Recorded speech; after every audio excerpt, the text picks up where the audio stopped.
Mesdames et messieurs, bonsoir et bienvenue dans votre Noutidiale. Hyacinthe Mattei avait promis une action en justice après avoir été écarté de la présidence des finances du Conseil général de Haute-Corse. Il l'a fait et le verdict est tombé hier. Le rapporteur public du tribunal administratif de Bastia a demandé le rejet du recours de Hyacinthe Mattei contre l'élection à la présidence des finances du Conseil général de Haute-Corse. Suite à l'incendie qui a détruit une partie du chenil à Calvi la semaine dernière et dans lequel 31 chats ont péri, l'association Nos Amis à quatre pattes organise un grand loto au Splendide Hôtel dimanche à 14 h à Île-Rousse. Les bénéfices serviront à la reconstruction du refuge pour les animaux sinistrés.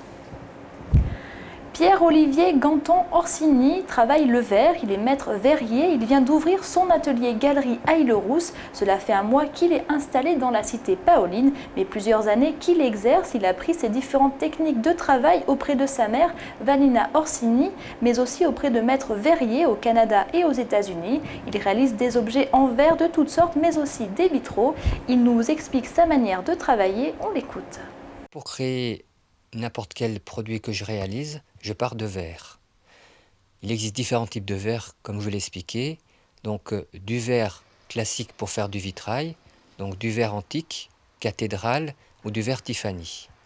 Pour faire du thermoformage ou du fusing, je pars de verre de vitre classique, transparent.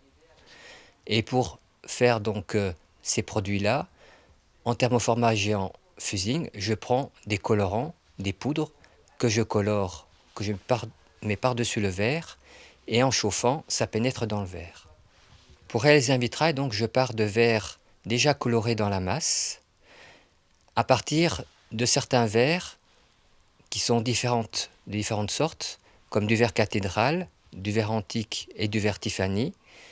Je prends ces types de verres et en fonction de la demande du client ou de mon inspiration personnelle, je peux mélanger différents types ou garder donc soit le verre cathédrale et tout faire un vitrail en verre cathédrale, en verre antique ou en verre Tiffany. Alors, qu'est-ce que le verre cathédrale ? Alors, le verre cathédrale est utilisé normalement pour la restauration et la création des vitraux d'église.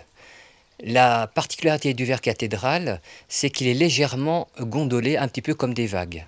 Alors, qu'est-ce que le verre antique ? Alors, le verre antique est également utilisé pour la restauration d'église.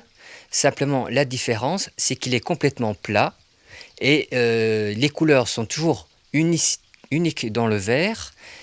Simplement, il peut y avoir des bulles dans le verre parce qu'il est parfois soufflé.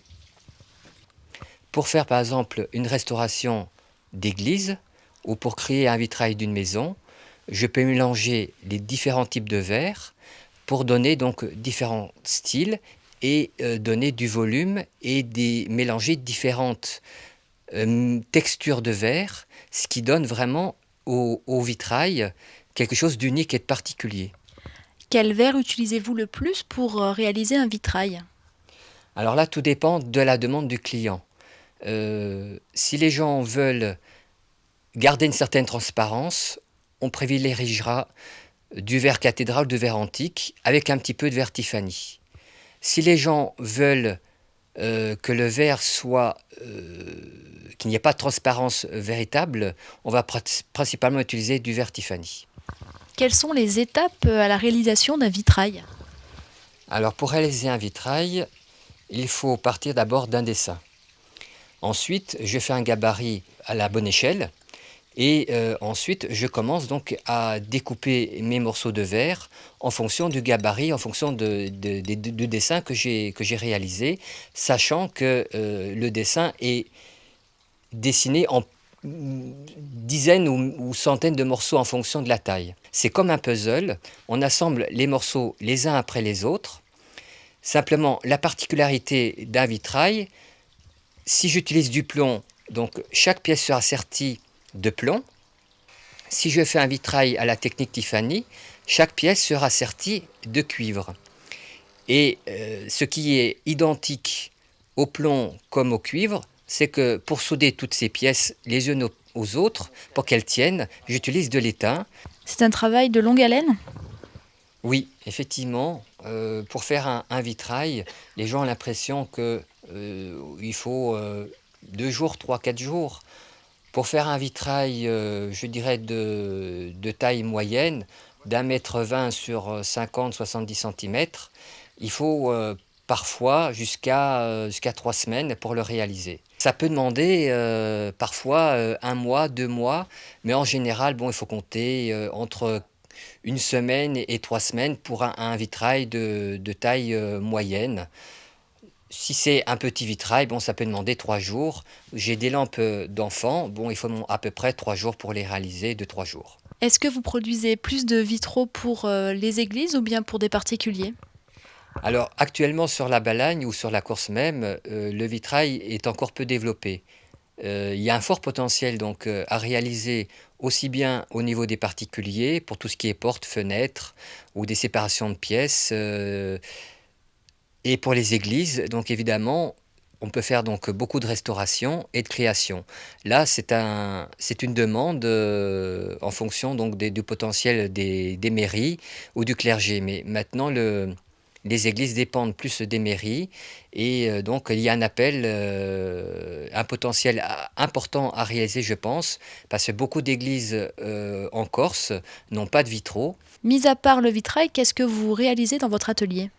Et je fais également donc du fusing et du thermoformage, et avec cette technique-là, je peux faire donc des luminaires, je peux faire des miroirs, je peux faire des lampes, je peux faire tout ce qui est art de la table, je fais des bijoux, et puis des produits, je dirais, de décoration. Vous avez en tout cas l'air bien passionné. Oui, c'est un métier très passionnant et très riche au niveau créativité. C'est vrai qu'on peut se défouler, en tout cas, c'est ce que j'essaye de faire. C'est en fonction de sa personnalité. C'est vrai que quand les gens viennent me voir, ils sont enthousiasmés par la richesse et la multiplicité des produits, que ça soit en vitrail ou en thermoformage ou fusing.